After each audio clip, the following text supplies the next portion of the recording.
Assalamualaikum warahmatullahi wabarakatuh. Salam Om Swastiastu, Namo Buddhaya, salam kebajikan. Perkenalkan, nama saya Amalia Hifdzaul Khairat dengan NIM 220803102069 dari Fakultas Ekonomi dan Bisnis dengan program studi D3 Administrasi Keuangan. Di sini saya akan membahas tentang ketetapan dalam menyusun identifikasi, menyusun dan analisis laporan keuangan leasing. Mata kuliah Lembaga Keuangan Bank dan Lembaga Keuangan Non-Bank dengan dosen pengampu Bapak Dr. Handes Marmonosinggi, MSI. Yang pertama kita akan membahas tentang pengertian leasing. Yang kedua ada langkah-langkah identifikasi. Yang ketiga ada langkah-langkah menyusun laporan keuangan leasing. Yang keempat ada langkah-langkah analisis laporan keuangan leasing. Yang kelima ada kesimpulan, ketetapan, dan menyusun identifikasi, menyusun dan analisis laporan keuangan leasing. Yang pertama kita akan membahas tentang pengertian leasing. Dalam perjanjian leasing, aset yang disewakan bisa berupa kendaraan, peralatan, mesin, properti, atau bahkan perangkat lunak. Umumnya leasing digunakan oleh perusahaan atau individu yang membutuhkan akses sementara atau jangka panjang terhadap aset tersebut, tetapi tidak ingin atau tidak mampu membelinya secara langsung. Beberapa istilah yang terkait dengan leasing antara lain: yang pertama ada pemberi sewa, yang kedua ada penyewa, yang ketiga ada uang sewa, yang keempat ada jangka waktu leasing, yang kelima ada nilai residu. Yang selanjutnya kita akan membahas tentang langkah-langkah identifikasi. Leasing memiliki beberapa keuntungan, antara lain penyewa dapat menggunakan aset tanpa harus membelinya. Penyewa dapat menghindari risiko depresiasi nilai aset, dan leasing dapat memberikan fleksibilitas dalam pengelolaan keuangan. Identifikasi merupakan proses pengenalan atau penentuan suatu objek, masalah, atau karakteristik tertentu. Berikut adalah beberapa langkah umum dalam melakukan identifikasi. Yang pertama ada tentukan tujuan identifikasi.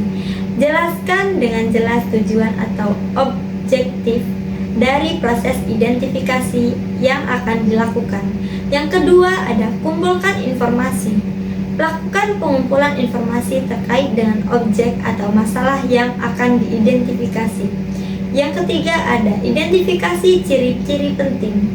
Analisis informasi yang telah dikumpulkan untuk mengidentifikasi ciri-ciri penting yang relevan dengan tujuan identifikasi. Yang keempat ada buat daftar kriteria identifikasi. Buat daftar kriteria atau indikator yang akan digunakan untuk mengidentifikasi objek atau masalah. Yang kelima ada analisis dan evaluasi. Gunakan kriteria identifikasi yang telah ditetapkan untuk menganalisis informasi yang dikumpulkan. Yang keenam ada identifikasi dan penentuan. Setelah menganalisis dan mengevaluasi informasi, identifikasi objek atau masalah yang sesuai dengan kriteria dan standar yang telah ditetapkan. Yang ketujuh ada dokumentasikan hasil identifikasi. Penting untuk mendokumentasikan hasil identifikasi, termasuk informasi yang telah dianalisis, kriteria identifikasi, dan kesimpulan yang telah dicapai.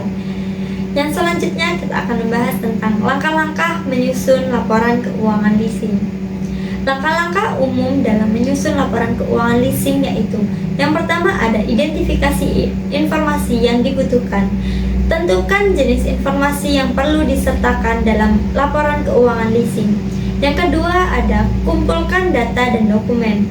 Kumpulkan semua data dan dokumen yang relevan seperti perjanjian leasing, kontrak sewa, catatan transaksi, faktur, dan laporan pembayaran sewa.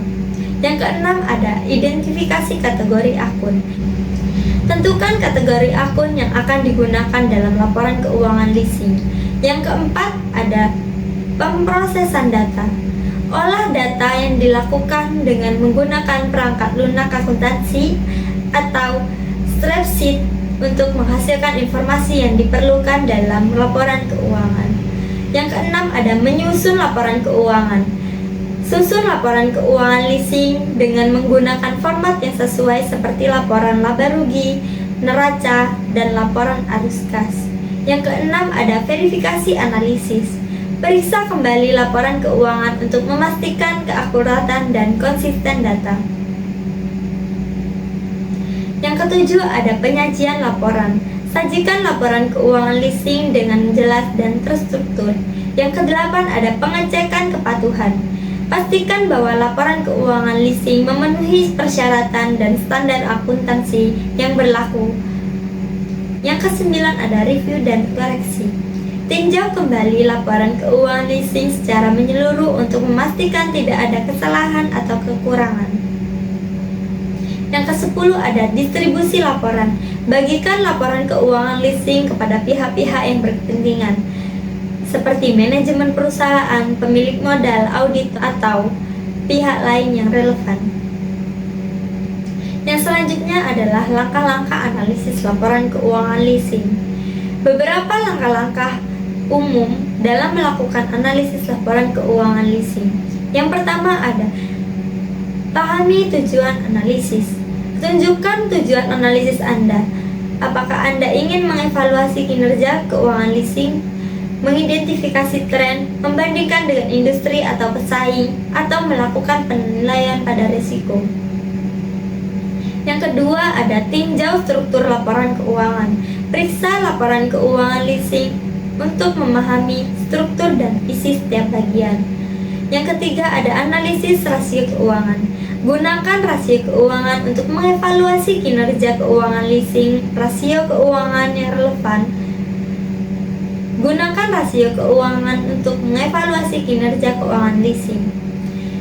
Rasio keuangan yang relevan meliputi rasio profitabilitas, rasio likuiditas, rasio solvabilitas, dan rasio efisiensi.